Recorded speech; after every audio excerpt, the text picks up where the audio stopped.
How to see someone's friend list in the Snapchat.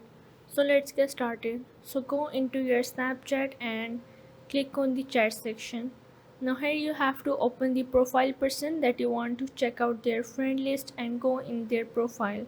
Now from here you have to scroll down. Now here you have to keep in mind that the Snapchat gives the privacy to don't see anyone friend list, but still there is a way that you can see the suggestion of the friends.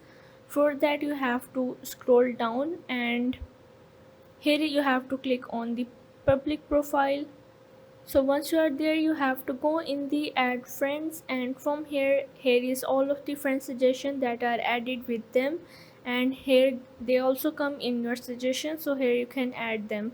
And if you want to see all of their friend list, so this is not possible because the Snapchat doesn't give any of this type of option to see someone else friend list, but you can see these suggestions. So if this video helped you out, make sure to like and subscribe the channel, and see you in the next video.